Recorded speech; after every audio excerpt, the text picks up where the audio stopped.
Hey everyone, Aaron here from Push Square, and recently I have been playing Marvel Rivals. This game is currently running its closed beta on the PS5 for the next couple of weeks, and I'm here to break down my thoughts on it all, the good, the bad, and the ugly, and ultimately whether this game is worth your time. Now, if you didn't know what Marvel Rivals is, it's essentially Marvel meets Overwatch. And, you know, Overwatch is an easy game to compare a lot of hero shooters to, but it's never felt more apt than with Marvel Rivals, and we'll get into that a little more. The basis of the premise here is that it's a free-to-play, third-person 6v6 hero shooter where you'll take on the role of various Marvel heroes and villains like Iron Man, the Punisher, Black Panther, Loki, and so on, and you're going to be fighting against another team in matches like Capture the Point or Push the Payload. Of course, the immediate selling point of this game is the Marvel property. You have a bunch of Marvel heroes, a bunch of Marvel settings, and it's obviously playing with multiversal stuff here with a female Galactus as well. So there's an easy, distinguishable selling point here, and I think to get into the good before the bad, I think this game looks really nice. There's a nice flair, I suppose, to the design of the characters, the look of the menus, and technically everything runs pretty good. You know, matches were easy to find, matches were always quite stable, there was no hitbox issues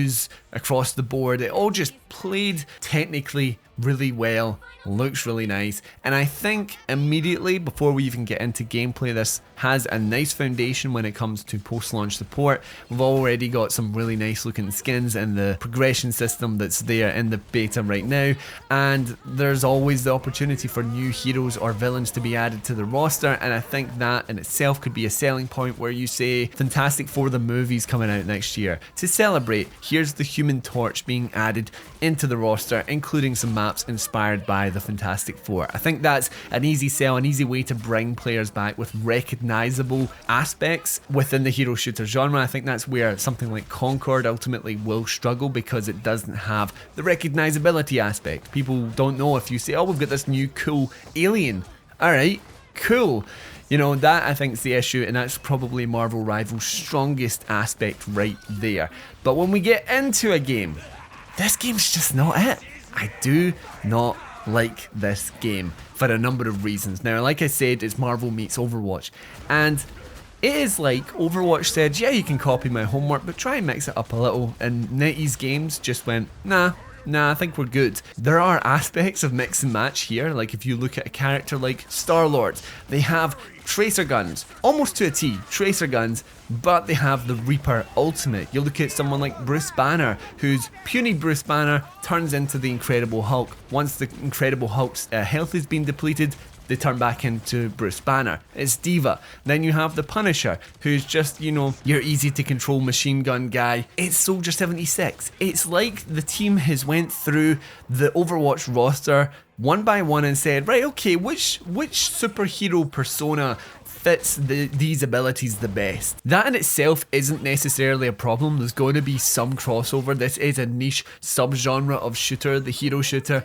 We saw similarities with Concord. We'll see similarities with a bunch of other hero shooters across the market, but those aren't the only similarities to Overwatch here. As a bit of context, I like Overwatch. I've played maybe 30 hours of the first game, 20 of the second, so not overly familiar enough to realise just 30 seconds into my first match all of the similarities to the point you have to wonder how it's even legal. I mean, genuinely, you're not talking about just the abilities, you're talking about sounds and sights and map layouts across the board. As someone that's not even that familiar, I was like, oh, this really is Overwatch. Now, does that mean that the game plays as well as Overwatch? No, it does not. Honestly, at points, I felt that this game controlled like a mobile game. It's not got the tactile nature to its gameplay. There's aspects there that people will dig into, and I'll get into those a little bit more, but the moment to moment shooting at enemies and stuff, it lacks that punchy nature that you're really looking for. It lacks that ability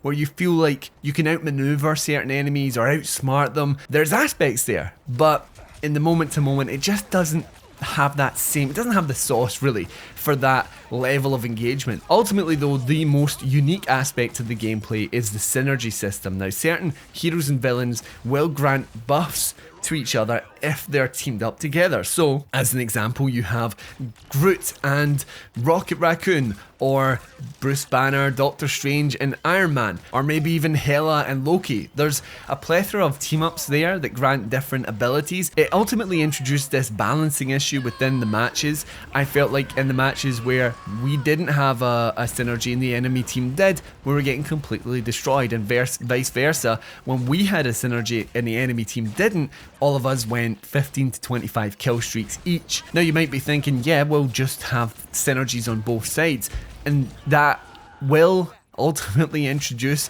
levels of balance to things, but it also kind of funnels you to play as certain characters, I feel. Now every character has different players that they have to team up with, but like I was saying, Bruce Banner, Iron Man and Doctor Strange, I was playing with two of my friends. They picked Iron Man and Doctor Strange, who I felt were a bit more fun to play, but I was stuck with Bruce Banner and I had to choose it to complete the synergy, but I wasn't really having fun because I was playing as that character. So it's an interesting method to really force players to play as characters they don't want to. Now looking towards something like Concord, which kinda done something like this with its round-based modes, I still felt like there was an opportunity for you to say, well, you can't play as this character that you've picked, but here's all the other ones you can play. This, I feel like, is a bit more like funneling you down a certain path that I ultimately didn't really like. Now, that's not to say that the game is terrible. I think there's room for improvement here. Of course, this is the closed beta. We don't have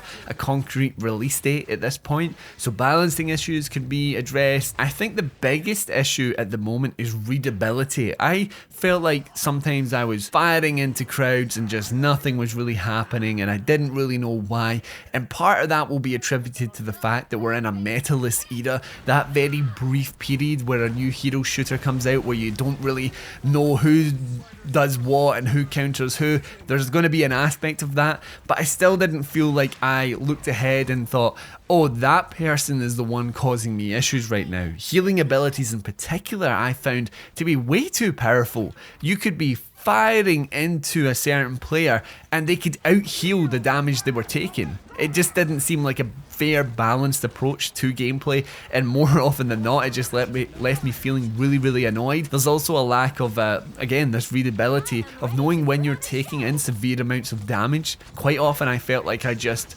died and I was like, oh, okay, but you really need to keep an eye on that health bar to see all your health just trickle away. It's a weird approach and I felt like ultimately it needed a little bit more time in the oven. But yeah, I do not love this game. I think there's a lot of ways I'd like to see it improve, but ultimately you have to say, if it's, you know, if it's a copycat of something else, maybe it's introducing something new, maybe it's doing something better, and I just don't really think it is. If anything, after my session with this game, I just was like, oh, I want to play Overwatch. I've actually just downloaded Overwatch 2 on the PS5 because I want to play that now. I don't want to play Marvel Rivals. And I think a lot of these sort of issues were addressed with something like Concord, where the comparisons were made there. But at the very least, I felt like Concord felt nice to play, and immediately I knew what I was doing and there was a fun loop there. And I just don't really think that's there yet with Marvel Rivals. But anyway, those have been my thoughts on the closed beta so far. Let me know yours down below in the comments, and while you're there, remember to like the video and subscribe to the channel for more PlayStation video content. Thank you as always for watching, I really do appreciate it, and until next time, I've been Aiden, and this has been Push Square.